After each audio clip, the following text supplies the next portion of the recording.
ಹನುಮಂತನ ಜನ್ಮ ಜಯಂತಿಯ ಆರಾಧನೆ.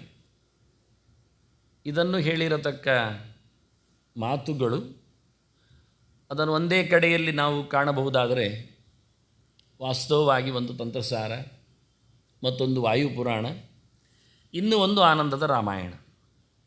ಇಲ್ಲಿ ಅವನ ದಿನ, ಹುಟ್ಟಿದ ನಕ್ಷತ್ರ, ಜೊತೆಯಲ್ಲಿ ಲಗ್ನ, ಇದನ್ನೆಲ್ಲ ತಿಳಿಸಿಕೊಡ್ತಾರೆ. ಮುಖ್ಯವಾಗಿ ಚೈತ್ರ ಮಾಸದ ಅಂದರೆ ಇವತ್ತಿನ ಮಾಸದಲ್ಲಿದ್ದೇವೆ ನಾವು, ಆರಂಭದ ಮಾಸ, ಯುಗಾದಿ ಕಳೆದಾಗ ಅದರಲ್ಲಿ ಮೊದಲು ಬರತಕ್ಕಂತಹ ಹುಣ್ಣಿಮೆ.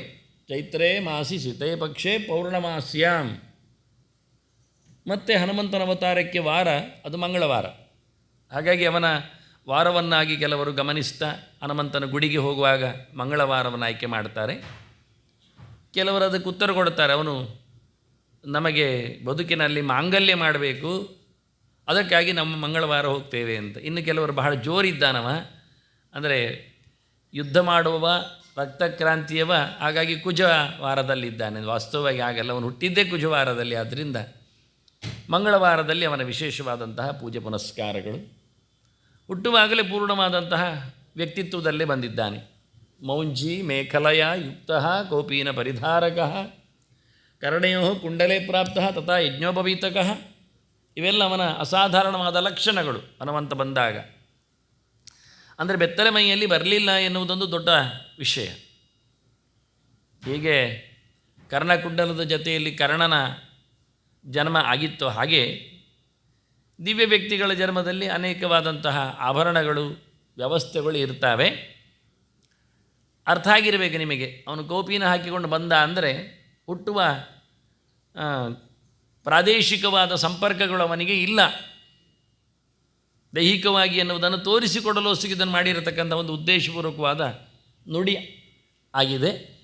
ಮತ್ತು ಹನುಮಂತನ ನೈಜವಾದ ಬಣ್ಣ ಪ್ರವಾಳ ಸದೃಶ ಅಂತ, ಒಂಥರ ಕೆಂಪು. ಹೀಗೆ ವಾನರ ರೂಪದಲ್ಲಿಯೇ ಪ್ರಕಟ ಆಗಿದ್ದಾನೆ.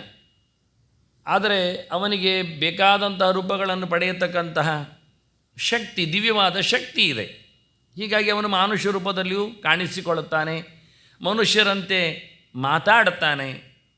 ಹಾಗಾಗಿ ಬರುವಾಗ ಹೇಗೆ ಬಂದ ಅನ್ನೋದಕ್ಕೋಸ್ಕರ ವಾನರ ರೂಪೇಣ ಪ್ರಕಟ ಅನ್ನುವ ಮಾತನ್ನು ಹೇಳ್ತಾರೆ. ಅವನ ನಕ್ಷತ್ರ ಸ್ವಾತಿ. ಸ್ವಾತ್ಯಾ ಭೌಮೇಶ ಮಾರುತಿ ಮೇಷಲಗ್ನೆ ಅಂತ ಪುರಾಣ ಲಗ್ನವನ್ನು ಗುರುತಿಸ್ತದೆ. ಮಹಾಚೈತ್ರಿ ಪೌರ್ಣಿಮಾಯಾಂ ಸಮುತ್ಪನ್ನ ಅಂಜನೀಸುತಃ ಅಂತ, ಅಂಜನೆಯಲ್ಲಿ ಹುಟ್ಟಿದವನು ಅಂತ, ಅಂಜನಾನಂದನಂ ವೀರಂ ಅಂತ ಹೇಳೋ ಮಾತದಕ್ಕೋಸ್ಕರ ಆಂಜನೇಯನಾಗಿ, ಅಂಜನಿಯ ಮಗನಾಗಿ ಹುಟ್ಟಿದ್ದಾನೆ.